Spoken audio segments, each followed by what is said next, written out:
1장 18절에서 25절의 본문을 가지고 예수님의 탄생의 비밀이라는 제목으로 함께 은혜를 나누는 시간이 되었으면 좋겠습니다.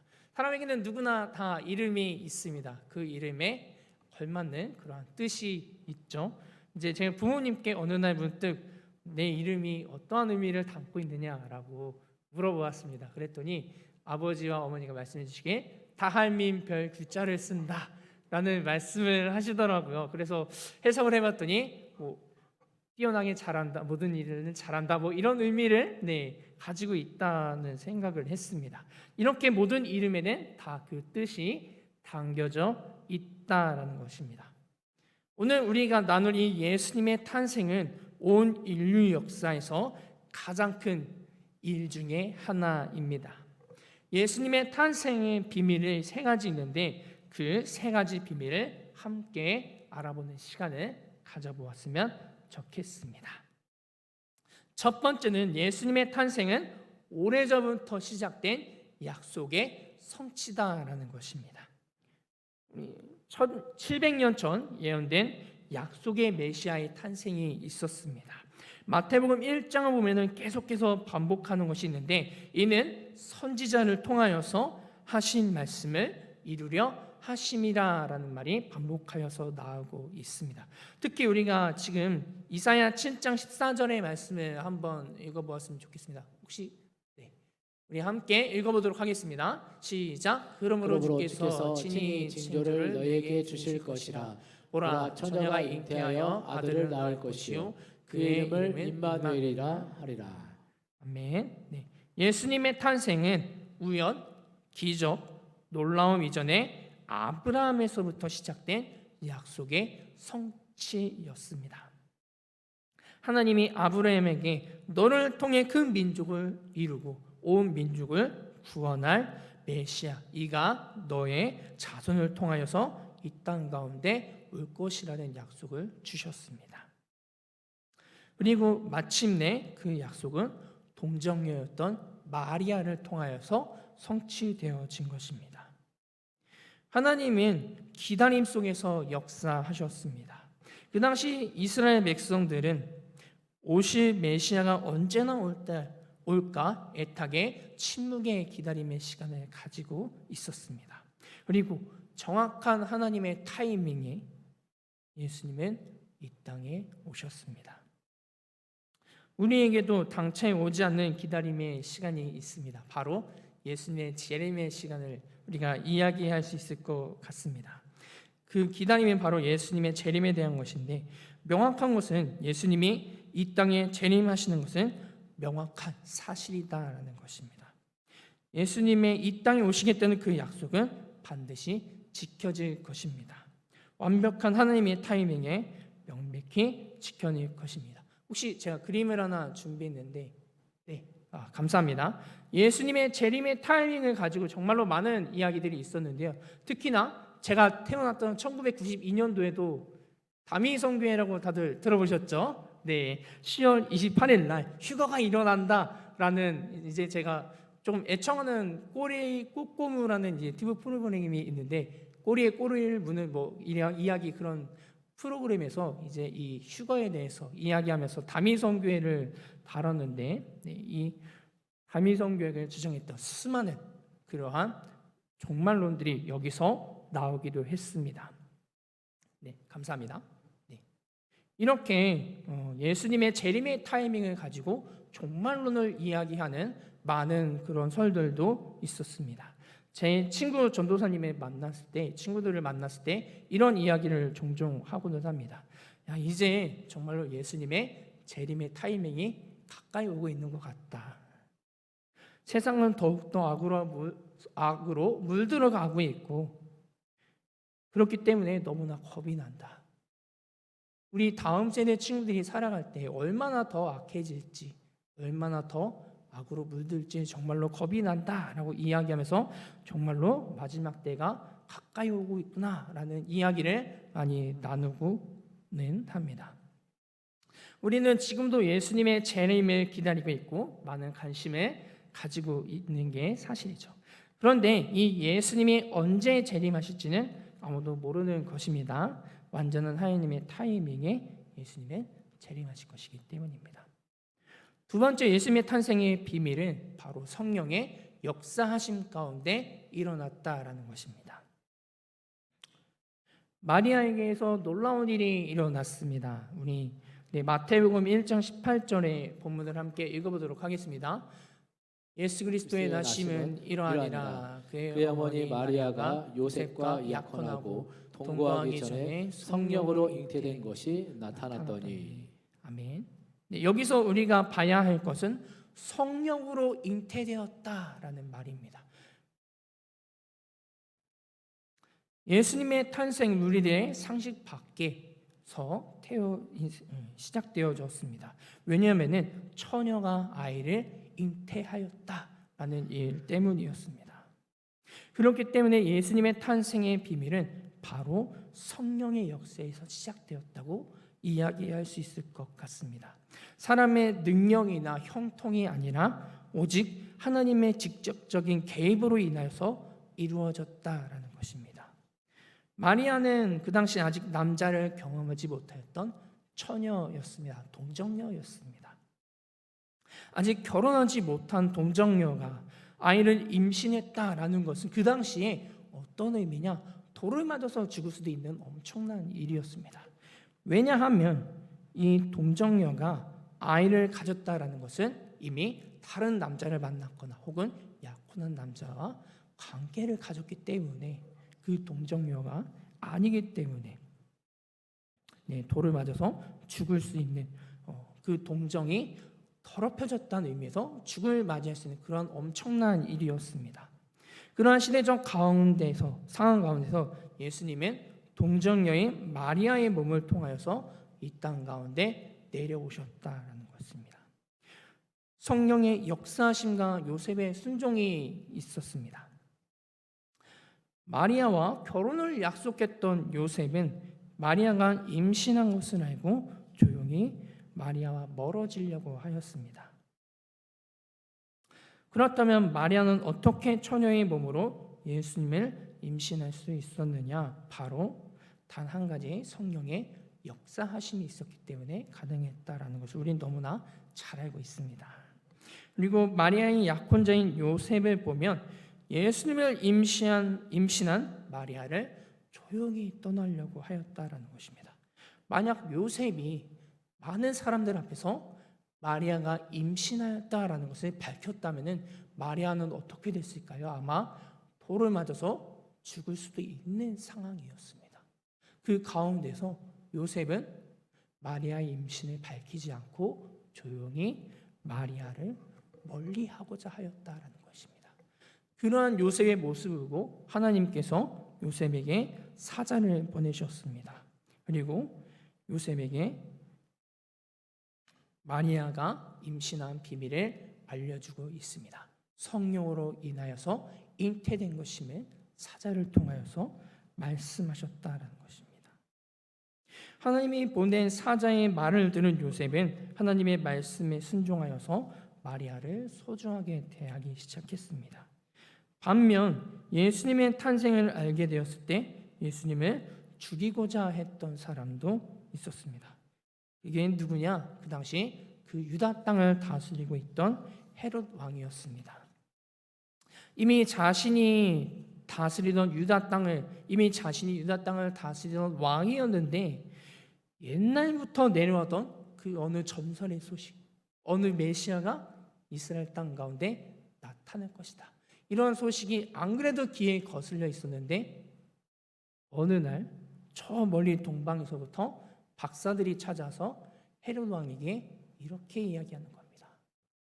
구약에서 약속된 메시아가 태어났습니다. 저희는 그 메시아께 경배하기 위해서 길을 가고 있습니다. 혹시 어디서 태어나셨는지 아십니까?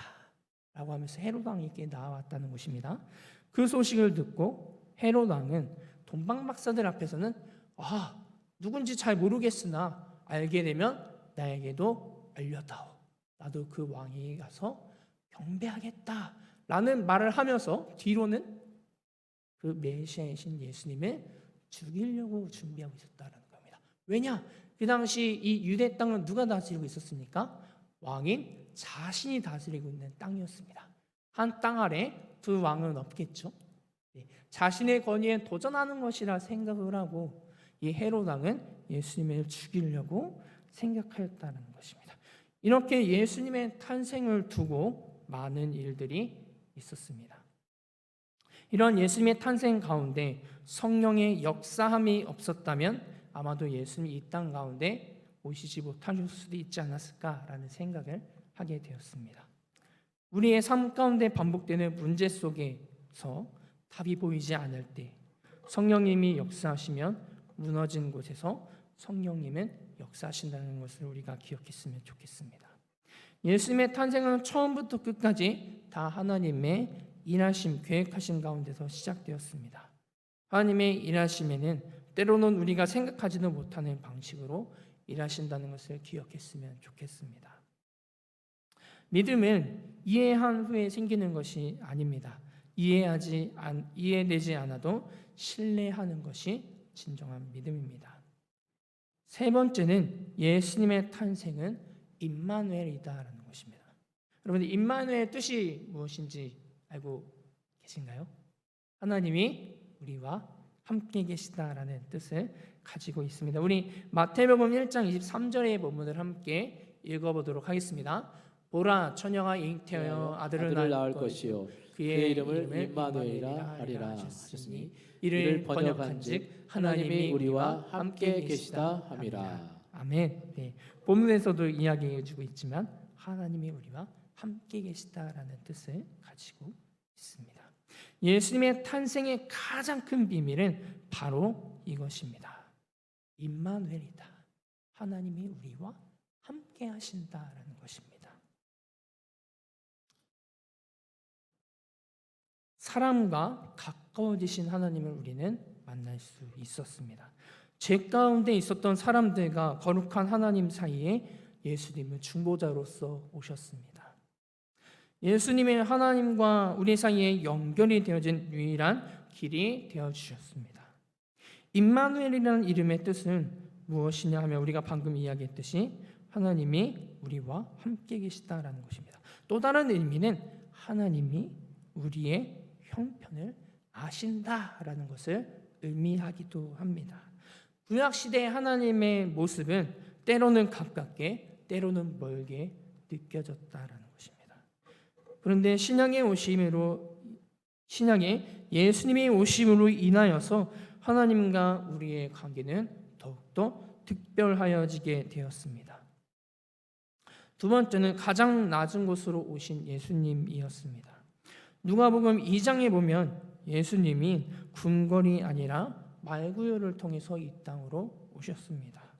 그렇다면 왜 예수님은 궁궐이 아닌 말구유에서 태어났느냐? 바로 자신이 낮아지심을 나타나기 위해서 말구유에서 태어나셨습니다.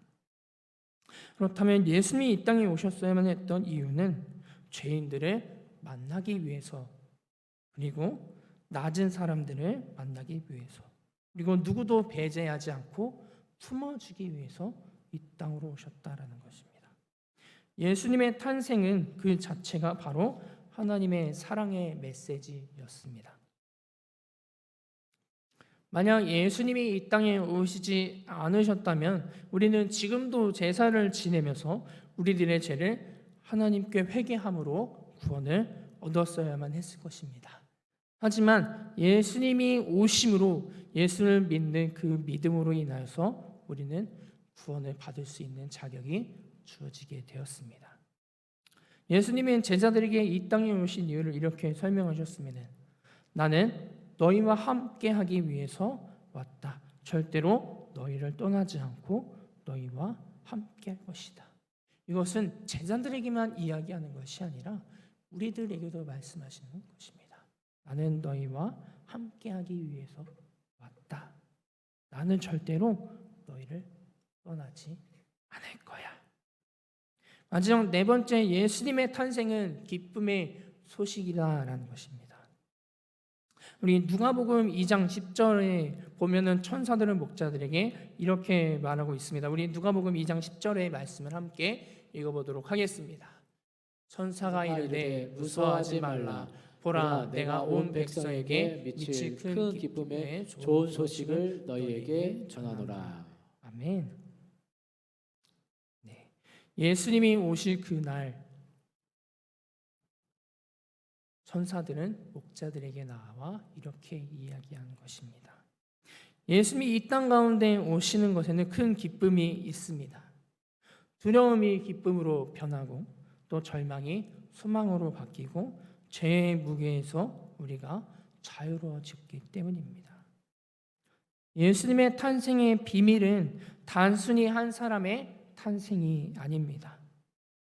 예수님의 탄생으로 인하여서 죄인 되어서 하나님의 나라에 들어갈 수 없었던 우리들이 하나님의 나라에 들어갈 수 있는 특별한 기회가 주어진 것이기 때문입니다. 오늘의 말씀을 정리하면서 요약하자면 이렇습니다. 첫 번째, 예수님의 탄생은 약속의 성취다라는 것입니다. 하나님의 약속은 반드시 성취될 것임을 이야기하고 있습니다. 아브라함과 하나님 사이의 약속, 내가 너로 인하여 큰 민족을 이루고 또 그들을 구원할 메시아를 너의 자손을 통하여서 이 땅 가운데 내려오게 할 것이다. 그렇게 하나님은 아브라함과 약속을 하셨습니다. 그리고 그 약속을 이루시기 위해서 하나부터 열까지 차근차근 모든 것을 다 준비하셨습니다. 그리고 마침내 예수님을 이 땅 가운데 내려 보내셨고 예수님의 탄생으로 인해서 그 약속은 성취되었다라는 것입니다.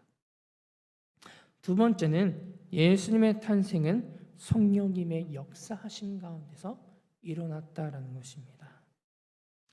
성령님은 지금도 우리들의 삶 가운데 함께 하시며 일하고 계십니다. 남자 경험이 없었던 동정녀인 마리아가 예수님을 잉태할 수 있었던 것은 말도 되지 않는 일이지만 오로지 하나님의 역사하심, 성령님의 역사하심이 있었기 때문에 가능하여진 것입니다. 만약에 그 일 가운데 성령님의 역사가 일어나지 않았다면 예수님은 이 땅 가운데 태어나시지 못하셨을 수도 있습니다. 왜냐하면 동정녀가 아이를 임신한 것이면 다른 남자를 통하여서 아이를 가졌다라는 말밖에 되지 않는 것입니다. 그렇죠? 그렇기 때문에 돌을 맞아서 죽을 수 있는 일이 그 당시의 일입니다. 그런데 성령님의 역사하심으로 태어났기 때문에 그 성령님의 일하심 가운데 하나님께서 요셉에게 임하셔서 하나님의 사자를 보내어 요셉에게 말씀하셔서 요셉의 순종이 있었기 때문에 예수님의 탄생은 일어날 수 있었다라는 것입니다. 그리고 예수님의 탄생은 임마누엘이다라는 것입니다. 임마누엘의 뜻은 우리가 아까 이야기했듯이 하나님이 우리와 함께 하시다라는 의미입니다. 하나님이 죄인 되었던 우리를 너무나 사랑하셔서 함께 하시기 위해서 어쩔 수 없이 예수님의 모습으로 이 땅에 내려오셨음을 우리가 기억했으면 좋겠습니다. 예수님의 탄생은 큰 기쁨의 소식이다라는 것입니다. 예수님이 오심으로 인하여서 죄인이었던 하나님의 나라에 들어갈 수 없었던 우리들은 예수님의 탄생으로 예수님을 믿는 그 믿음으로 인하여서 하나님의 나라에 들어갈 수 있는 귀한 기회가 생겨나게 되었습니다. 예수님의 탄생이 우리에게 주는 강력한 메시지는 무엇이느냐? 첫 번째는 예수님의 탄생은 전적으로 하나님의 계획하심 안에서 시작되어졌다는 것이고, 두 번째는 하나님의 말씀은 모든 뜻을 계시하고 있다는, 하나님은 말씀으로 모든 뜻을 계시하고 있다는 것입니다. 세 번째는 참된 믿음의 시작은 순종에서 시작되어진다는 것입니다. 네 번째는 예수님이 이 땅 가운데 오신 이유는 죄인인 우리들을 사랑하셔서 구원하시기 위해서라는 것입니다. 마지막 다섯 번째는 하나님은 언제나 우리와 함께 계시며 우리들을 너무나 사랑하시기에 하나뿐인 독생자이신 예수님을 이 땅으로 보내셨다라는 겁니다. 주님 안에서 사랑하는 여러분들, 예수님의 탄생의 비밀은 무엇이냐? 바로 하나부터 열까지 다 하나님의 계획하심 가운데서 시작되었다라는 사실입니다. 우리들을 너무나 사랑하셔서 죄인인 우리들을 위해서, 우리를 죄인의 죄에서 자유롭게 하시기 위해서 오래전부터 하나님이 준비하신 계획이다라는 것입니다. 그리고 하나님의 한 분뿐인 아들이신 예수님은 본인이 죽으실 자리임을 아심에도, 그럼에도 불구하고 이 땅으로 우리를 너무나 사랑하셔서 내려오셨다라는 것입니다. 성령께서 마리아 가운데 역사하셨기 때문에 처녀였던 마리아는 아기 예수님을 임신할 수 있었다라는 것입니다. 그리고 이사야 7장 14절의 말씀에 이렇게 이야기하고 있습니다. 우리 함께 읽어보도록 하겠습니다. 네, 제가 준비하지 않았군요. 네, 제가 읽도록 하겠습니다. 처녀가 잉태하여 아들을 낳을 것이요 임마누엘이라 하리라라고 예수님의 탄생을 구약시대 때부터 예언되었던 것임을 우리는 확인할 수가 있습니다. 임마누엘의 이름의 의미처럼 하나님은 처음부터 우리와 함께 계셨다라는 것을 우리가 기억해 주셨으면 좋겠습니다. 단지 우리와 함께 계시는 하나님을, 예수님을 우리가 알아보지 못하였다라는 것을 우리가 기억했으면 좋겠습니다. 우리를 너무나 사랑하시기에 우리를 죄에서 구원하시기 위해서, 자유함을 주시기 위해서 아들을 이 땅으로 보내셨던 하나님의 그 사랑과 본인이